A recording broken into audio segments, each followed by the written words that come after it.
Today for Devotions with Daniella, we are reading Generation Hope, How Inclusive Economics Can Help Us All Thrive by Aaron J. Cadogan.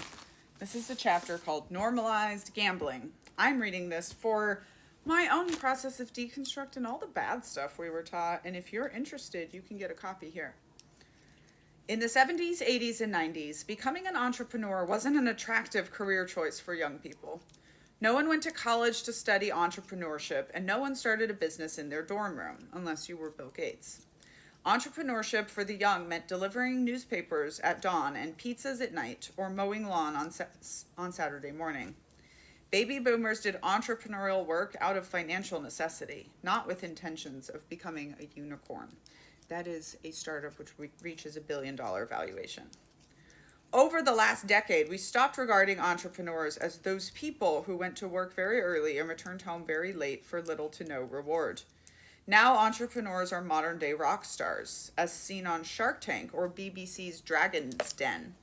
Somewhere along the way, entrepreneurship has been made to look very sexy. I know, I was part of it. One of my startups even sold to Twitter, though it was well after I left. I had left and been washed out.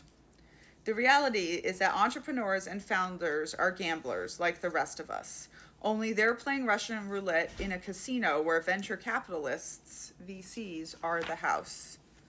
Sure, founders may occasionally win, and some win really big, but the VCs always win.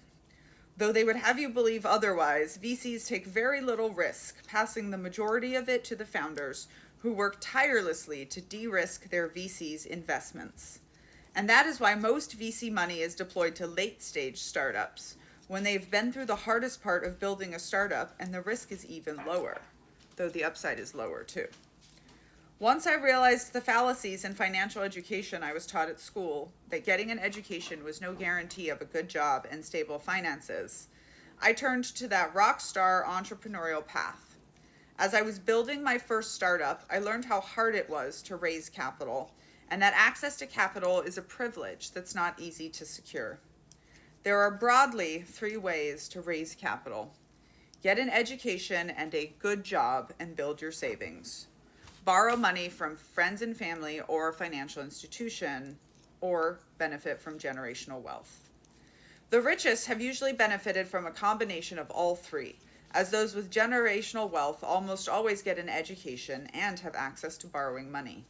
The more money you have, the more people, especially at financial institutions, are willing to lend you. In chapter 4, I said that if you owe the bank $100,000, the bank owns you, but if you own the bank $100 million, you own the bank. Here's what that means. If you owe the bank a large sum of money, it is in the bank's interest for you to be able to continue in your business. A la Trump, who went bankrupt so many times, it's hard to keep track, so that you will be able to pay them off eventually.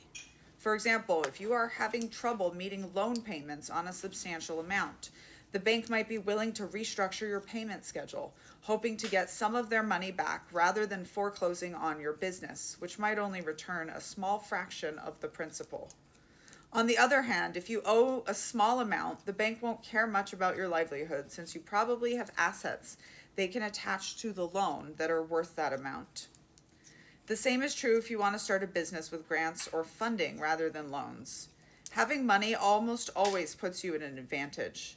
So if you're not born into a wealthy family, your chances of borrowing money are slim, fairly finite, and extremely expensive. We tend to think of low-wage workers and gig workers as cogs in the machine, but even startup founders are taken advantage of, and they don't even know it.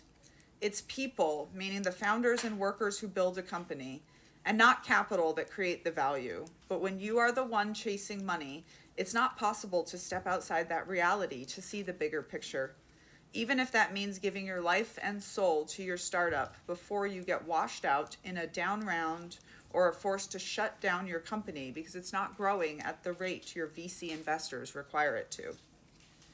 Yet no matter how rigged the game might be toward the already rich, the fear of exiting the game runs as deeply as our monkey ancestors' dopamine-based reward centers.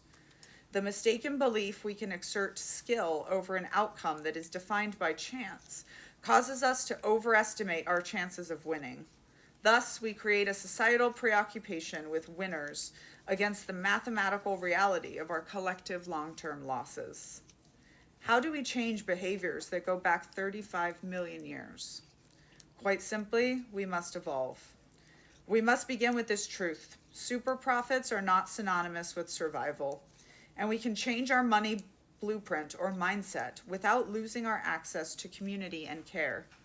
And if each of us increases our consciousness a little more at a time, we can become our own certainty of safety.